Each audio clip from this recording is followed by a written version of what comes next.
Fire बुधो पिया न हा तगिया खान लगे तो अज गोहर सभई कार तू सब पूरा कंदो बाबा सही कोर अजो खुशी न कदो बियो कने कंदो हा हा भले खुशी करे करण जैसी खुशी वाह बाबा बाबा सही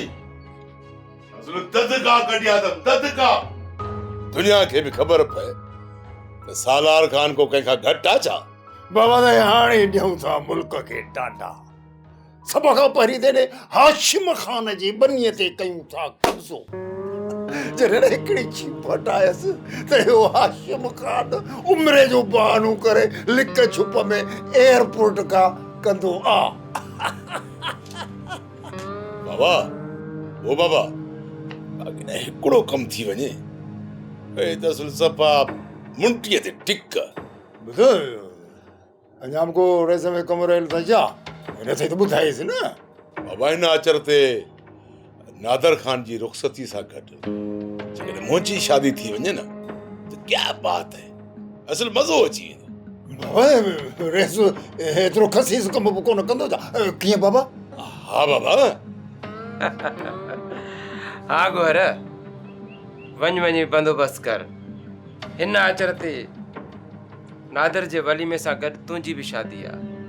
ऐं सालिया खे चएसि वञी त ॿिन्ही नानियुनि जो बंदोबस्त करे हाणे सर मां तुंहिंजी शादी बि नादर जे शादी वांगुरु धाम धूम सां कंदुमि अॻियां खां हाणे त ख़ुशि थिए न बाबा बस वॾा वड़ करे छॾियो बाबा अॻु वधारा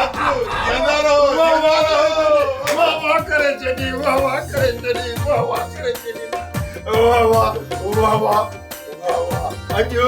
घोट थिए अॼु घोट थिए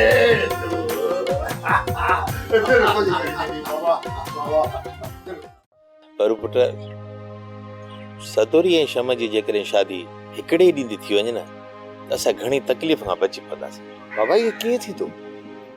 नादर पंहिंजी तारीख़ पाण ॾींदो तगियो पंहिंजी तारीख़ पाण ॾींदो पर जेकर इतफ़ाक़ सां गॾु थी वञनि त पोइ वाह वाह हा पुट ख़ैरनि सां नियाणियूं पंहिंजी घर वारी थियनि त मां बि का सुख जी निंड सुम्हां। बाबा अहिड़ी ॻाल्हियूं त न कंदो कर अलाह पाक मुंहिंजी उमिरि जारी हूंदी तोखे ॾे पुट परू मुरादी जी हालत ॾिठी अथई वते ते रस्तनि तां पना बेड़ींदी हर माण्हू खां पुछे थी त मुंहिंजो बशू किथे आहे मुंहिंजो बशू किथे आहे अहिड़ी पीढ़ीअ खां त मौत भलो आहे। सोप सीरियल सिंध जाई तमाम एपिसोड्स ॾिसो हाणे HD क्वालिटीअ में विजिट करियो असांजो YouTube channel Sindh TV HD drama.